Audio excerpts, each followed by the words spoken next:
She has been featured in USA Today, US Business News, TEDx, and on Good Morning La La Land, as well as many podcasts and stages around the world. We can become addicted to work. If we aren't always busy, we feel like we're not achieving. We never feel satisfied at the next level because we haven't learned to receive that joy. We have these beliefs, they shouldn't be defining us. If I can drive when I never thought in a million years I would ever drive, she said, then what else can I do?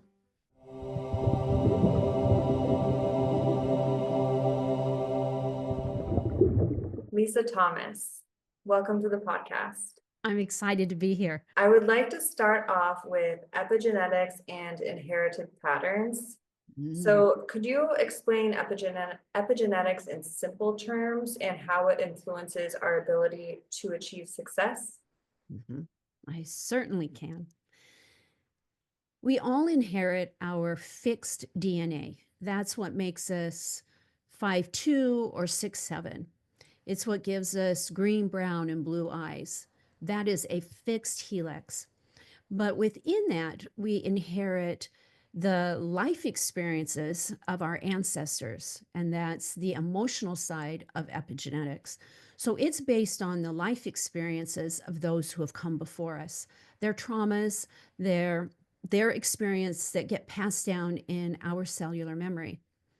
And Jessica, we inherit so many good things from our ancestors, like our gifts and our talents, our resilience, our ability to converse with people, that gift of charisma, our musical talents, our when you just thrive for knowledge, that's a gift. Not everybody's wired the same, but we also inherit fears, phobias, false beliefs, those things that, in our life that we feel like we're going 2 steps forward, 3 steps back because we kept hitting the same thing. Yeah. And so for success, that will limit us oftentimes, because if we had an ancestor who was judged for success, or who were in a small community, they were ostracized, then for us as entrepreneurs or those that want to be successful or trying to make an impact in the world, they might have some resistance to being seen, resistance to being heard, because innately they don't feel safe. When we inherit these different phobias and things from our ancestors, how do we know if it's ours or it's theirs? Well, it can be both, actually. So it can come down, in the scientific terms of epigenetics, it's called an informational tag. And informational tags lie dormant in us until they get turned on. And anything can cause it to get turned on. And it can happen at any time in our life. And let's just use the example of addiction. Let's say there's 3 siblings in the family, and everybody inherits addiction. One, it doesn't mean they will all get turned on. All siblings, that informational tag will get turned on. And it doesn't mean it's going to show up in the same way. So for example, someone might inherit an addiction to alcohol or substance abuse. But the other one, it might manifest more as an addiction to perfectionism or an addiction to control. So that's an example of how it is. And oftentimes things are inherited first, and then things happen in our life that go subconsciously, yep, you're not safe. So let's say you inherit this fear of success, or it's more, I'm going to use it, you're going to see it in success, this fear come up. But let's say you just have a fear of being seen, and you're 7 years old in 3rd grade. You raise your hand to answer a question and you get it wrong. You give the wrong answer, and you hear the chuckles in the room, and the teacher's like, no, Lisa, that is not right. No, Jessica. And it lands as shame. Well, shame is always an inherited experience that comes first. And then things happen in our life that go, yep, there's shame. So that informational tag can get turned on in that experience. And then we have an anchored story to us for the subconscious to go, oh, you're not safe speaking up. Can't be raising your hand. You can't be speaking up, that you're not safe. Because in shame, there's humiliation, there's embarrassment, and nobody wants to feel that. Yeah. So it's more, Jessica, about paying attention to what are the patterns that we're experiencing. Where do we play small? Where do we hold back? Where do we say no when we should be saying yes? And where do we say yes when we really should be saying no? Like if we're people pleasers, that's inherited. And it's also a model behavior from a parent.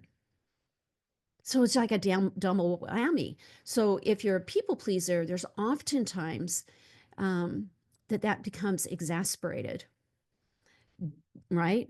And we earn our worth by pleasing everybody else. Yes, because that's what we were taught, that's how we were raised, this That's is how right. we behave around these people, and okay, I Yeah. want to go back to perfectionism and control for a moment. So what's underneath that? Is that the shame if someone is a perfectionist, if you peel back It, the layers? yeah, let's talk about perfectionists for a second, because I tell my clients perfectionism is a gift until it becomes out of balance. And so a perfectionist, the good things, let's talk about the good things of perfectionism, is that they usually connect dots very, very quickly, right? They want to be organized. They want to get it right. They usually have some high emotional intelligence, because they understand people, so they can meet the needs of people very quickly. But underneath that is fear, deep fear of being judged, the deep inherited, often unworthiness, that they don't feel worthy just to be. They don't feel they have to prove themselves. And that can also come from childhood conditioning, right? But it's often that we inherit it automatically from ancestors, or, generationally from ancestors, this deep unworthiness. So when perfectionism becomes out of balance, we will often will procrastinate our own hopes and dreams, often, because we're doing for everybody else, or we procrastinate our projects because we are have a fear of rejection. So in perfectionism, there's low self-worth, there is the fear of being judged, that opinion and judgments of others make or break us. And perfectionism really holds us back, because it can also bring on anxiety. Because if we're not doing it right, then we're going to be anxious that the decisions we make aren't good decisions. And if we become indecisive, then we can't move forward into what success looks like for us, what that feels like for us, because we don't want to get it wrong. Okay, we don't want to be indecisive, but you also mentioned control, and we're Yeah. talking about success and things that hold us back. It's hard for me to wrap my head around letting go of control and also being successful. So how do we do that? Well, often in control, it's like a double-edged sword here. We stay in control because we don't want anything to go wrong. This is where the perfectionist comes in, because we have a fear of being out of control. That's really where, right? Or we want to always control because we have a fear of bad things happening. And so if we're A+ personality and we want to make sure everything is in order, then whatever comes out of left field, we've already prepared for. So I'm taking the need to control to 10 times it, where you have everything organized, so to speak, that if anything goes wrong, you're covered. But the problem is, as time goes on, there's no flexibility, right? There's no flexibility, because if it doesn't go as planned, then it didn't work. And that's where the perfectionism comes in. So control, the need to control, is based in the fear of bad things happening. Mm-hmm. Yeah, So it all boils under everything is the fear. it is. There is fear, shame, failure, judgment, letting other people down. Yeah, not being accepted.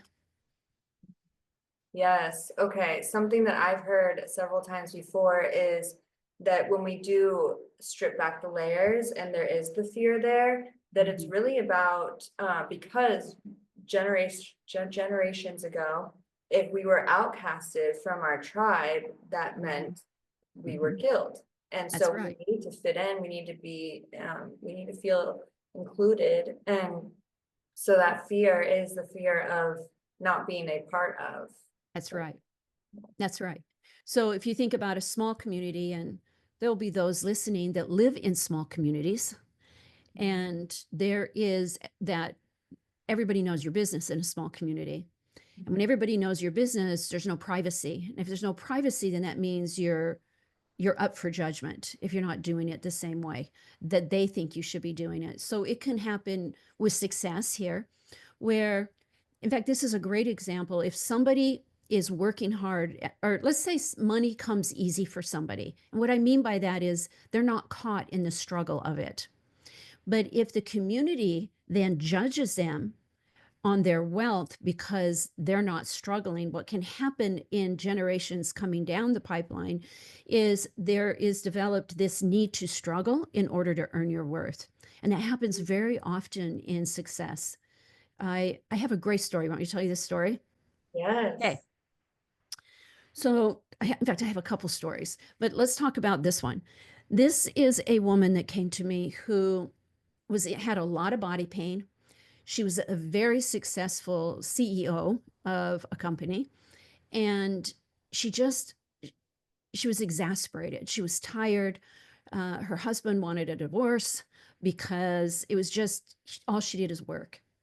So what we found, okay, was just like, I think it was like 3 generations back. Her great great grandfather was a potato farmer in Ireland, and it was inherited struggle. And I do have a gift, all right, so I was able to understand what was happening there. Her and it kind of opened up like this, so I'm being totally transparent, okay? She He was out in the field working on his farm, but it was sundown, and the road that passed his field were other farmers from nearby farms walking home. And it's almost dark, but he's not. He's still finishing the last 2 rows of his field. And these farmers are saying, "Hey, you are the hardest worker in the community. You are the hardest worker. Here you are, the last one out here." Now, in a sense, that's giving him accolades, right? Right, that he's still there. He finishes up, closes the wooden gate, walks home on the road by himself, opens up the front door, and his wife comes to him and says, "Oh, come in. How are you feeling?" "Oh, my body hurts." "Oh, you work so hard. Thank you for putting food on our table. Come sit down." Right? So here's his great great granddaughter in my living room. Okay. And I said to her, "Does your husband tell you that you work really hard?" She goes, "All the time." And I said, "How does that feel?" She goes, "Well, it makes me feel really good." Ah, see? So she was earning her worth through this struggle energy. So we cleared the struggle. She was able to start blocking a day a week that she could do something else, times in the week that it wasn't work. They didn't get divorced, but we inherit this struggle oftentimes in success, and that comes from being in small communities, oftentimes from those before us. That if it came too easy, then we're going to oust you because money isn't safe or money is evil or whatever we've heard, right? Mhm. Mm-hmm. Wow, this makes me think of all the people who don't like having white space in their calendar, who need to That's keep it exactly busy. it. Yeah, to be successful, like they need to have every minute taken Yeah. by, yeah. Yeah. And I would say that's the majority of successful people as a whole, until you get to that level where where their success can be an experience for them, and if they have white space, then they can start to go, "Oh, I'm going to travel here," or "I'm going to go do this," and then they're able to experience life. Then that's a game changer, don't you think? Yes. Okay, Yeah. so how do those that are listening, they're like, yes, I want that. How do I get there? What do they do? You start by creating white space now, like that 2 hours every day, that you don't have to have something planned. Hmm. And have you noticed, Jessica, that in those white spaces of our calendar, things do come in, and then we have to make a choice. Do I set the boundary that this is my white space, this is my free time, Or do I let something in? And that's the beauty of having that is you get to learn how to set boundaries with yourself, that yes and the no. And when there's something that comes up that is like a podcast and I have that space, right? Then it works perfectly for me. Mhm. Anyway, I love Yeah, white space too. yes, that what you just said hits home so much because also it might be work related, but then there'll be boundaries where it's like, well, I've had any time for me, any alone Right. time, any self-care time this Mm-hmm. week. And so you have this time, and then suddenly you hear from your family or something, that really pulls at your heartstrings, and it's Yeah. you have to decide, and that, you have to decide what is going to serve you more, what is going to fill your cup more, and where you're at mentally and physically, I feel like. At least Mm-hmm. I'm speaking for I myself. agree 100%. Yeah. Are there common patterns that you see in high achievers that keep them from reaching their full potential? I do. One is this struggle Mhm. that, and it can turn into a physical thing, this struggle. Let's just talk about, and then I do see others. Okay, so remind me about limiting beliefs. But in this struggle energy, uh, we can become addicted to work. We can become addicted to busyness. We can become addicted to filling our day nonstop. And somehow that makes us feel validated when we go to bed. We've done a long day's work, but it can become an addiction for us. And that really does, it's getting out of that pattern. And really, what this is in the cellular memory is an identity that came before you. And then it might have been modeled by a parent in your life, or you might have found that by becoming a really, really good student and controlling everything in your life, you were able to move forward. But it comes to a point where we have to let go a little bit and we have to believe that we don't have to control everything and we don't have to work hard. But this is what happens when there's a high achiever in that space is it'll do on the physical realm, it can then start to cause low dopamine in the body. And the low dopamine is a pattern that's ADHD. Okay, so ADHD is a gift until low dopamine becomes so prevalent that then they can't take action anymore. Wow. Then, when life slows down, they bad themselves. We make ourselves wrong because we're not as productive as we were before when it gave us satisfaction. When really there's this other whole other thing going on. The other thing that can happen is if we aren't always busy, we feel like we're not achieving. So you cannot busy yourself enough to have more success. You just can't. The body will go into overwhelm and it literally shuts us down as far as going to a next level. And then we never feel satisfied at the next level because we haven't learned to receive that joy.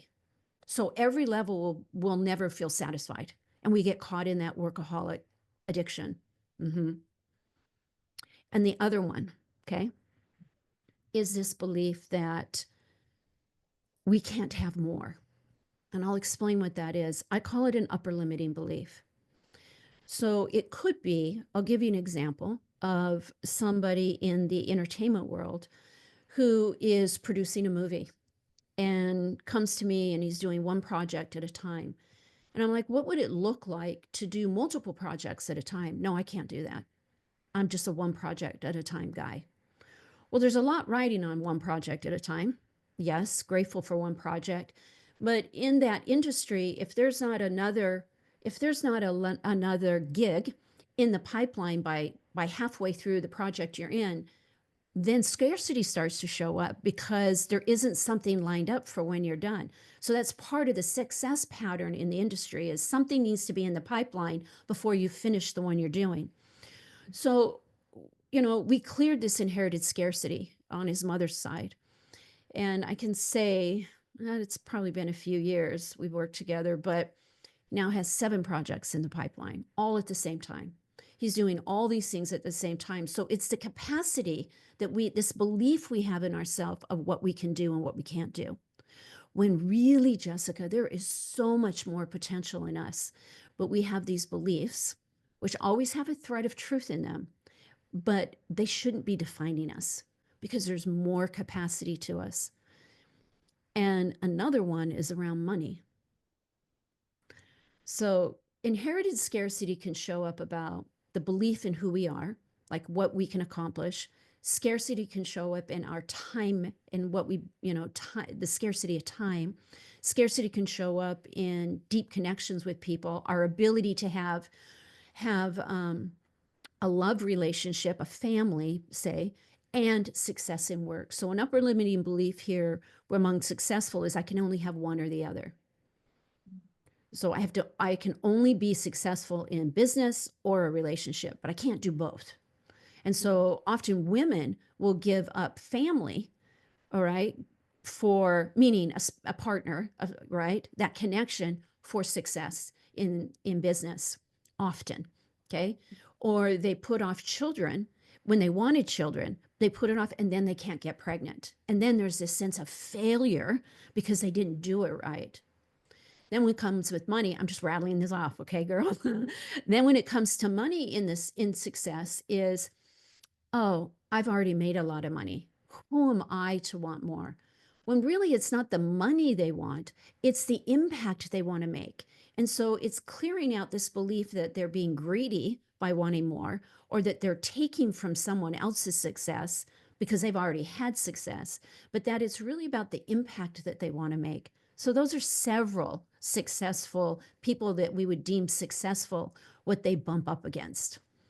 So good. Okay, you said to also remind you of limiting beliefs. Those were all limiting beliefs. Those are all, Yeah. okay. Yeah. My question is, how quickly or how much work does it take to let go of these? Is it something that we just needs to click in our mind and it's released, or is it Yeah. something that That's we a need to good. continually practice? Yeah. I actually teach a masterclass, by the way, that teaches people how to do it on themselves. But one of the things is to become aware of how you show up. Because when we're in victim mode, and by the way, there's no judgment on victim, just you want to be aware. People want to be aware where they're victim. And victim looks like, oh, so and so did this. My parents did this, right? My job, boss fired me for this. I don't ever get a fair break. Bad things happen to me. I call it the victim mentality. When we have victim mentality, it's very hard to make a shift in our life because good things never happen to us. So it really is hard. So one thing is to bring awareness to your life and understand kind of why you are the way you are. And I think epigenetics does that. It really helps us understand why we are the way we are. And it's not ancestor blaming. It's just like it happens for everybody. No, it's not bad karma. This is just the evolution of the human body and life and having children and posterity, right? And so it helps you get out of victim mentality, bring awareness to what the patterns are. And to go even a little bit deeper here, Jessica, every word in the dictionary has a frequency to it. Every word. So we don't walk around thinking, oh, I'm vibrating at this megahertz, or, ooh, that feeling I have is that megahertz. But love is one of the highest, and shame would be a low vibration. So when we feel depressed, we feel this low vibration, it's very hard to take action in our life in that state. The subconscious will trap these vibrational frequencies from experiences we have in our life. It's about letting go of those. So one thing is to be on a very simplified level is when you feel an emotion, let's say you feel sadness. So this is a tip and a tool here. Say, if you're feeling lonely or you're feeling sad, it's to be present in the moment and say, like I would say, Lisa, I accept this sadness I feel. Body, I love you. And feel it. And then what I do is I imagine that like a window screen, a big window, if you had a big window. And so a screen, and that the mesh of the screen is this beautiful, like electric, like zapper. Okay. So when you walk through it, it's just going to zap that frequency of loneliness. And so you hold your hands out all the way, straight, your arms straight out. Mhm. And you imagine, you sense, feel, and imagine that you're walking through this screen and this beautiful, crystalline energy just cleans away all of that low energy. So you feel it, and then you imagine it just releasing. You can walk back and forth in it and then go on. But the important part of it, one, that gives the brain something to do. Okay.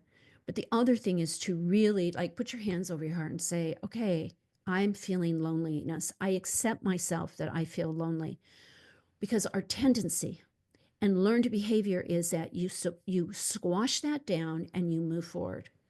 We squash and we move forward, and that's what causes us to have anxiety, to feel that depression. And the other thing is you can work with somebody that releases these. That's um, the subconscious often doesn't want, like, by working with somebody else, how do I want, like, the subconscious lets go of the resistance to change, because that's what we often bump up against, is this deep innate subconscious belief that we're not safe to change. So first step is feel the feeling, let it literally tell yourself, you accept yourself that. And then the other at some point would be to work with a practitioner that does that. Because I don't believe that transformation has to be hard. I don't engage in it. I don't work that way. We don't have to go into deep shadows and have that, we don't have to re-talk about it in deep conversation. Uh, it's, it doesn't have to be hard.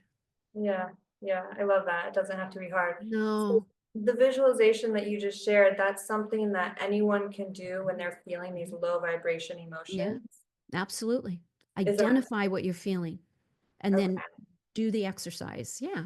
It okay, lifts burden energy. yes. And it needs to be done just one time or every When you single feel time? it. Okay. Because, see, we're not used to honoring what we're feeling. Mhm. And especially if somebody's a perfectionist, especially if somebody's a workaholic, you don't have time to feel. I mean, it's not, you just have to move. You're moving and making decisions and being busy. Um, so it's pausing in the moment. Oh, I accept myself I feel angry. I accept myself in this anger. Body, I accept anger. I love myself. And then visually do something to do that screen exercise. Just stand up. Nobody needs to know what you're doing. And Mhm. it feels great.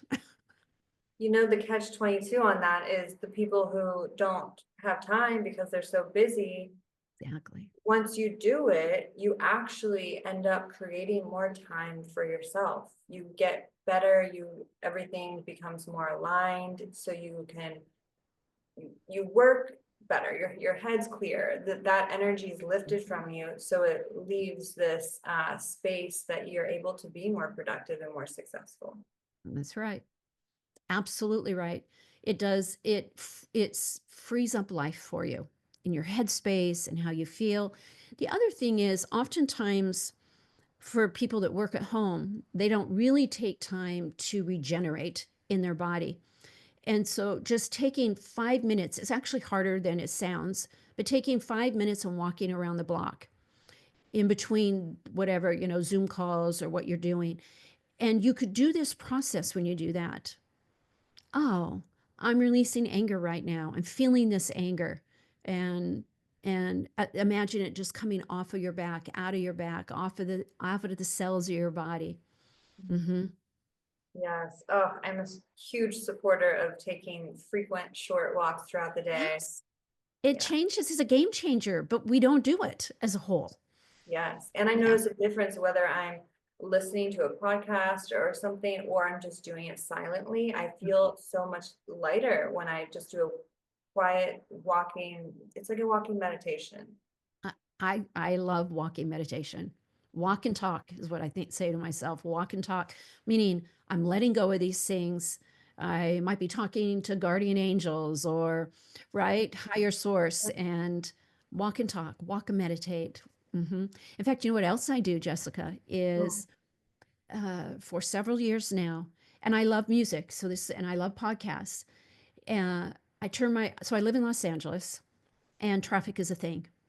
But there's so much amazing things about being in California that I decided that I cannot let traffic annoy me. So what I have started doing is I turn all radio off. I don't listen to the news. I don't listen to anything when I drive 90% of the time. Okay. And I call it my driving meditation. And I just allow thoughts to come in. I give gratitude when I drive. That's the first thing I start to do is I give gratitude that I get to live in a sun state. I give gratitude that that the sun is up, so to speak, and I start giving gratitude. And then all of a sudden, oh, I get these new ideas for my business because I've created space to receive them.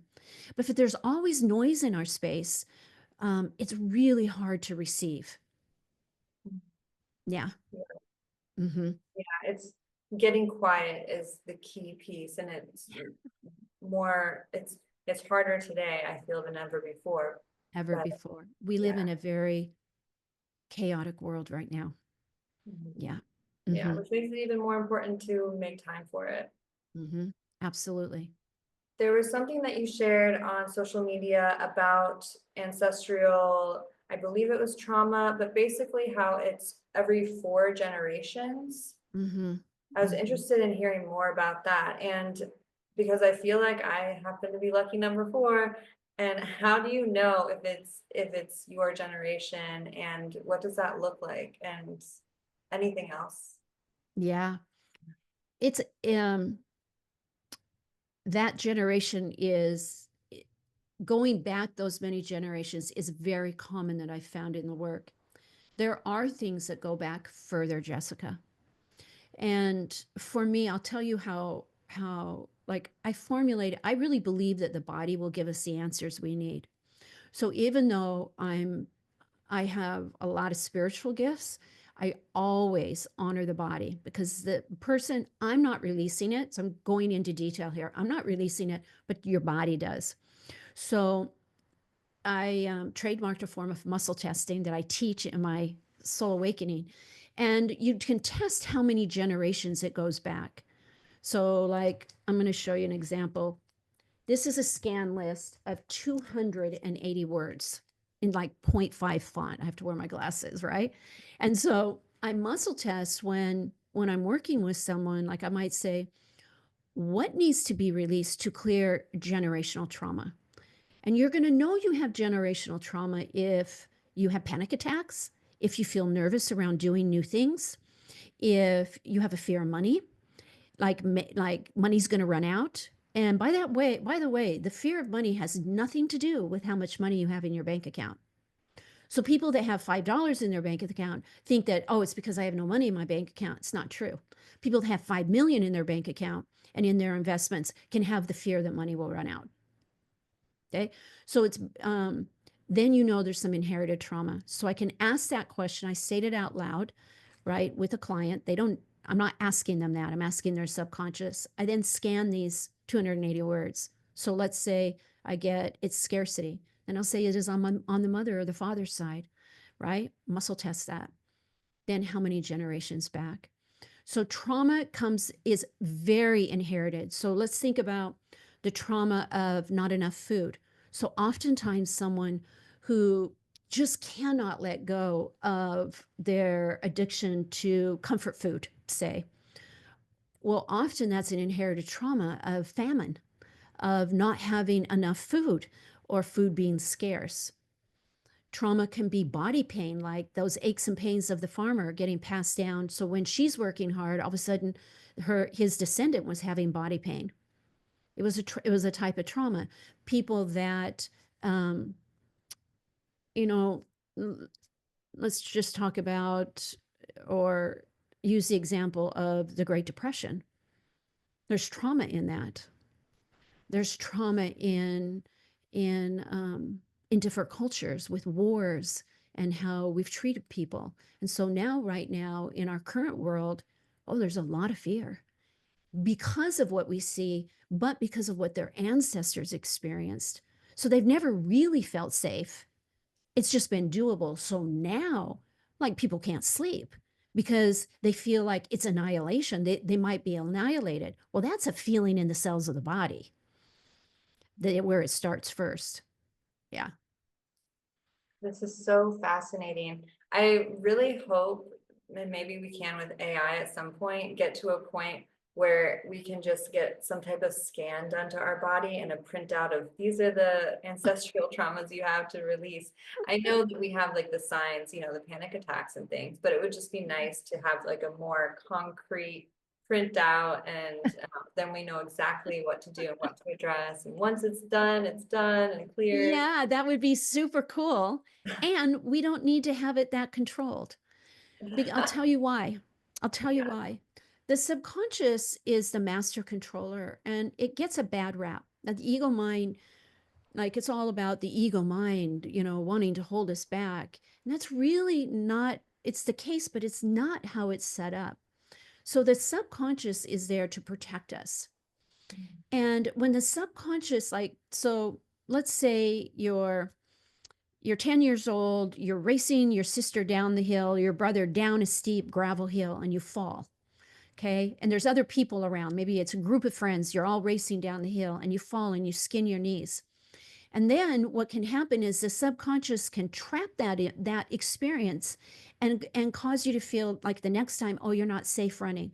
You're not safe trying to get ahead. You're not safe because you might hurt yourself.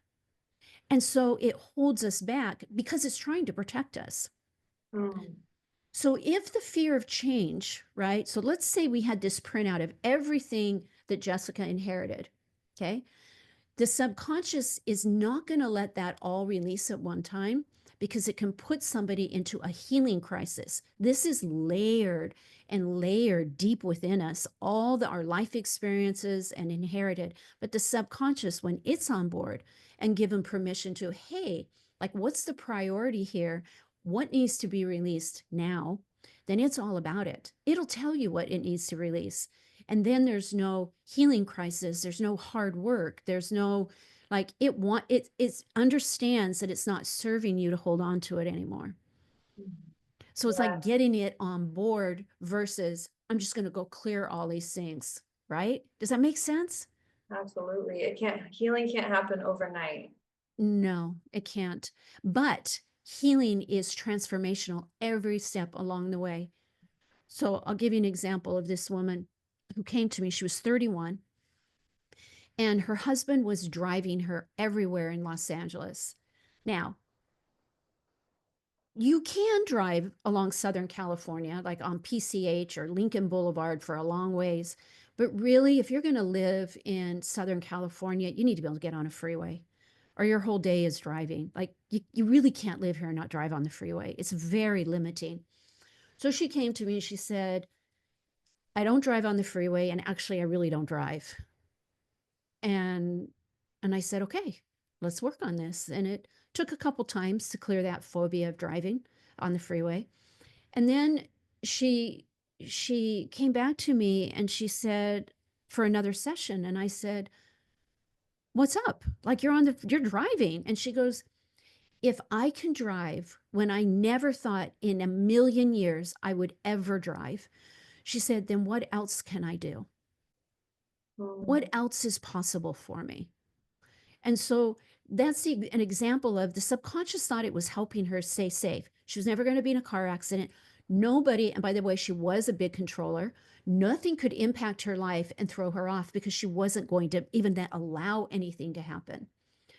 Right. But when the subconscious is like, oh, I'm safe driving. I don't need that. I don't need that. She doesn't need that anymore. Then it allows more. Like what else is possible?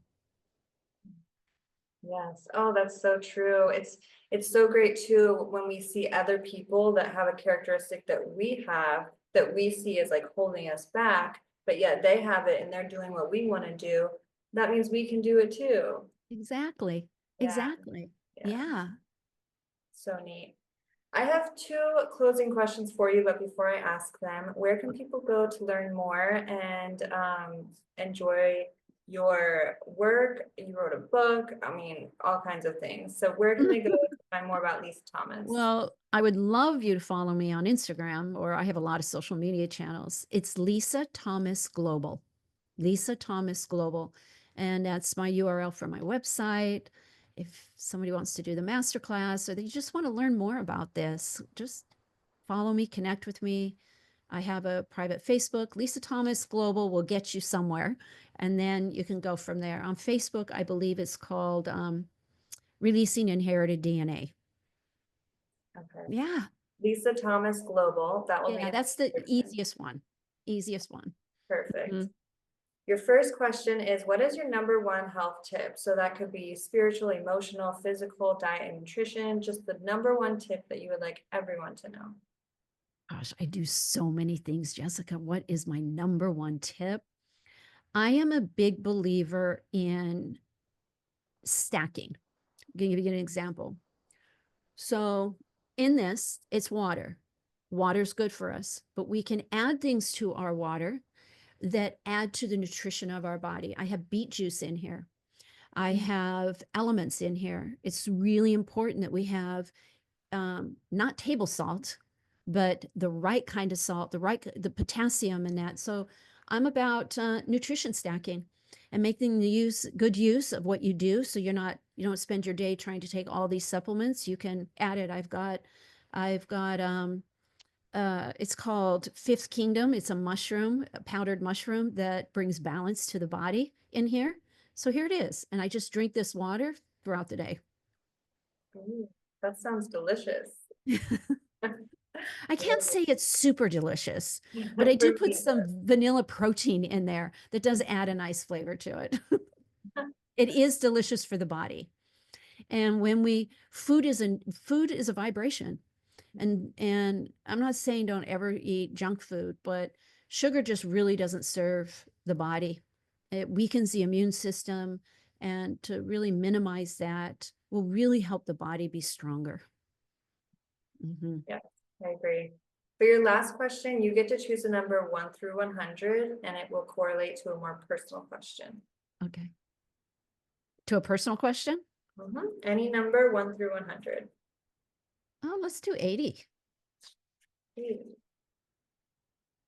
What does it mean to live authentically? Oh, yeah.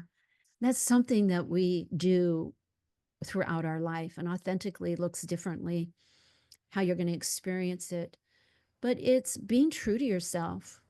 It's for years, Jessica, I tried to be everybody else but me. But not because I was really aware of that. It's hindsight that I see that. But it's by being true to like what feels good to me and what doesn't, and being okay with doing hard things at times in our life. I don't have to be good at everything, but I don't know what I can be good at if I don't say yes to something. So authentically to me means saying yes to opportunities that feel right to me, and then I'll figure out how to do it, versus going into my mind and going, oh, I don't know how to do that. I don't know if I'm as good as somebody else that could do that, which is a part of my aspect. But I've really authentically means I'm incongruent with what feels good to me, and I'm true to myself. And that's way easier said than done. It's a process. Beautiful. Lisa Thomas, everyone, thank you so much for Well, coming on. You are such a joy to talk to. I love your work. Thank you for everything that you're doing. And please and the go follow feeling is her. mutual. Ah, thank you. Thank you. Go follow her. Check out the description for the links. And thank you for listening.